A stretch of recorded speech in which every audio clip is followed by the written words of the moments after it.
everyone, this is Sabrina. Welcome back to my channel. I'm so excited to give you another update on my reading journal.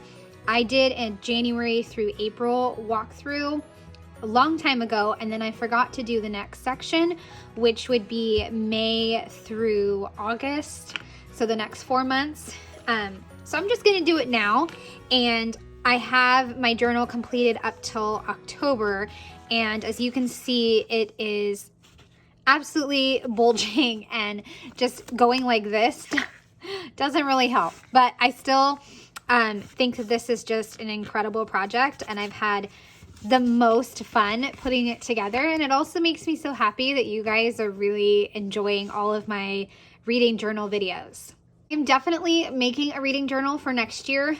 Absolutely. I just haven't decided what format, and yeah, I haven't decided what format or what size, because I don't know if I'm going to do Archer and Olive again because it gets so chunky. So I don't know yet. So let me give you an update, and hopefully this video won't be too long. But last time I did an update, I kind of showed you where I'm at with my challenges, and so I will do that again. And I will again try to link anything that I can. I don't know if it's going to be available or not. This is where I'm at with my books as of October. I probably will have to add a flap. I'm thinking maybe here because I have more room, or maybe right here. I'm not sure, because I am currently at 108 books, so I'm gonna need some more room. And I also linked the template that I gave you guys to download. Make your own year of books. So this is where I'm at with my shelf, and I'm so excited to make another shelf, and I may just do the same type of shelf, but maybe just a different color scheme. So I haven't quite decided yet. And then I have my extra page of books, which is starting to get filled up. And then this filler page, because the next page is my gallery wall of favorites, which I'm definitely keeping for next year. So I think I completed my goal, and I just need to update this to write in the day that I got my goal. So I just love this Goodreads challenge page, and a lot of these pages I'm gonna keep these the same. I may add in some more statistics if I can figure out some statistics to add, but right now I really am very happy with the format that I came up with for my reading journal. So reading stats, this page may change just because I didn't read that many Kindle, but I did read lots of paper. And I liked keeping track of the genres, but I don't know, I felt like it was a little tricky to keep track of it. I also am definitely keeping the A to Z, as I almost have this full. I only just need to get C, K, and Q, and X, and Z. So some tricky letters to get. These are my year of smut, the romance challenges.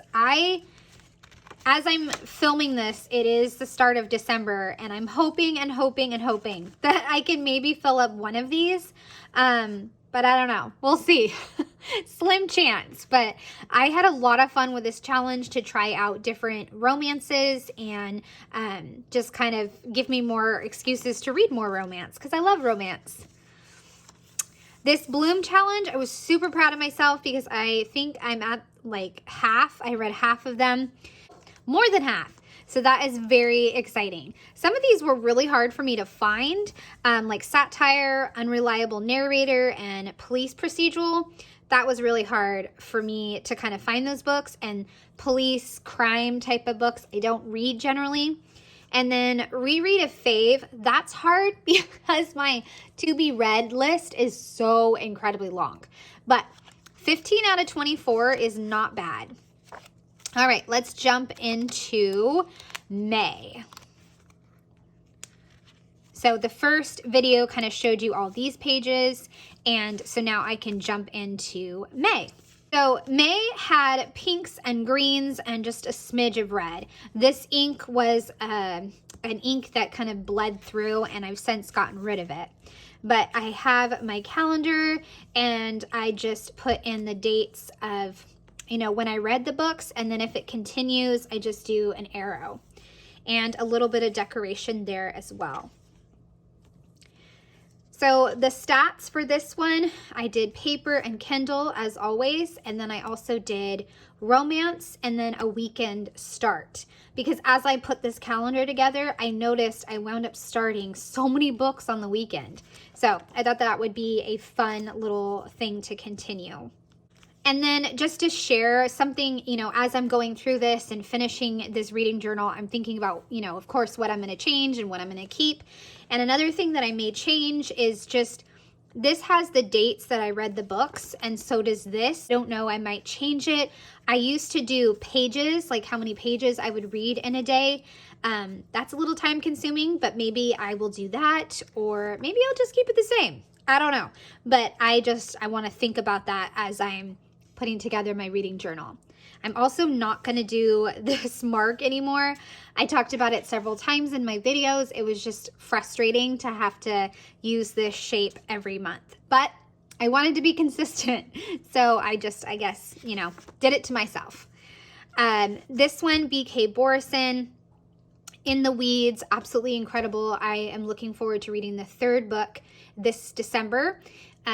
Last year I read Love Light Farms in December, and oh my word, it is one of my all-time absolute favorite books. So the third one came out and it's called Mixed Signals, and I kind of saved it for this month and I cannot wait to read it. So I got a sunflower stencil and then some stickers and stamps, and I just went to town with this spread. Had so much fun making it. Same thing with the book lovers. I had a little bit of trouble figuring out what kind of stamps I could use, but I went to my stash and I figured out, you know, I have suitcases and then some books here. So I just made a stack of books and suitcases, and I love it. Love how it came out. Hook, Line, and Sinker, the second book in this series, and it had to do with music and being by the coast. So I found a sticker of, you know, the record player, and then added quotes behind there. I don't remember how I found this book, but it is one of my favorite books this year. Totally surprised me. I love anything to do with the 90s, and it took place in Blockbuster, and it was just an amazing book. Moving into June, I loved this die cut from Feed Your Craft, and it's available digitally now, so you can grab it if you want it. Again, that terrible yellow ink that just keeps bleeding everywhere. I loved the yellows and blues and greens to kind of kick off the summer reading. I read a total of 9 books, kind of a slow start to summer reading, but that's okay. And I had some really amazing books like Remarkable Bright Creatures, Part of Your World, and then Every Summer After. I put for a challenge because I wound up reading 6 of these. So pretty much most of these books were for a challenge, and then devoured was 3 books. I believe the books that I devoured were this one, and this one. The first favorite I did was Remarkably Bright Creatures, and Goodreads just did their voting for best books of the year. So I definitely voted for this book. It is absolutely just incredible. Just an amazing book. I love it. Marcellus is a giant Pacific octopus, and he is a main character along with the night cleaner Tova Sullivan. So really great book. The next one was Part of Your World. This is part of a series, and it had a lot to do with a small town bed and breakfast and a baby goat. So I included those, and then also some flowers I had printed off. The next one was Every Summer After. Obviously had a lot to do with summer, and the town is actually a real town called Barry's Bay, and so I found a picture of Barry's Bay and included that. So really great book. The next one was July, and July is always a really awesome month for me for reading, and this month was as well. It's 11. Used some more of the die cuts from In a Creative Bubble and just stuck with the reds. So just basic red and black, and then a little bit of gray and kind of a neutral color. So I put my Goodreads where I was at with Goodreads, and then favorites, wow. So that was fun to include those stats. And then of course I always include the genres. I usually just pick and choose a few genres to include, just to kind of show like the range of genres that I read. This one was probably one of my all-time favorite reading journal spreads because I had like the light bulb moment to use my Happy Planner stickers and kind of recreate this cover right here, and also include my washi tape. This was called 10 Trends to Seduce Your Best Friend, and it was so good, so good. It was a great romance, and it was by Penny Reed. She's one of my favorite authors. Next one was another amazing book. Obviously, all the books that make it into my favorite page are my favorites, but I mean, each of these books in here is just something special. Like, everybody was talking about this book, Black Cake, and I was like, well, you know, sometimes adult books, adult fiction, I think that's the main genre, can be hit or miss for me, and I feel like I'm a little kid that can't read adult fiction. But you guys, this one just blew me away. I was instantly sucked into the story, and it was just a fantastic story about a family and, you know, the secrets that came together, and just, you know, the strength of the mother and the siblings, and such a good story. The next one was another surprise, and it was The Lives of Diamond Bessie, based on a true story. But don't read the true story until you've read the book, because you got to read the book first, and then you'll be like, what? I cannot believe this happened. And that's how it was for me. I could not get over, you know, the background story of this and this whole book, and where it went and the direction it went. And I didn't have any quotes. I forgot to grab some quotes, so I just wrote out some different little things about the book. And I found an article about the murder, and then also some town scenes from 2 different spots where the book took place. So really, really cool.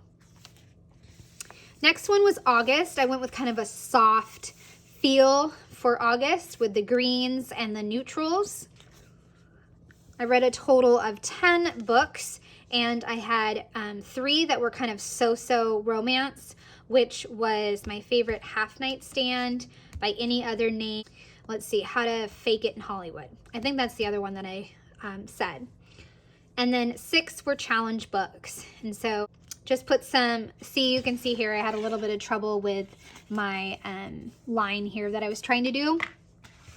I just love how this came together with the greens and the neutrals. So pretty. So the next one was a graphic novel series that I found as I started researching spooky reads, and it's called Something is Killing the Children, and it is gory and scary and horrifying, but so good. I'm really enjoying it. There's actually 5 volumes, and I'm on volume 3, and it's spectacular.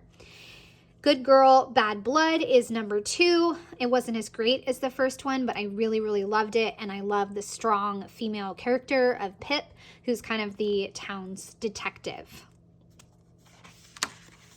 The next one was The Viscount Who Loved Me, the second book in the Bridgerton series, which I actually liked the book better after I got done. I just really appreciated like being able to see more depth in the 2 characters of Anthony and Kate. And I went and found a bunch of free stock images, and then added like a sepia old filter and added that on as well. I just thought it was such a fantastic book. So much better than the series. And so that is where I left off for, you know, these months. So now the next section I can show you is either September through December or the whole album. So you'll have to let me know in the comment section what you want to see next, whether you want to see the next section or just a whole walkthrough. But I so appreciate you guys watching this and enjoying my reading journal, and I would love a thumbs up or a subscribe if you are new to my channel. All right, have a great day. Bye.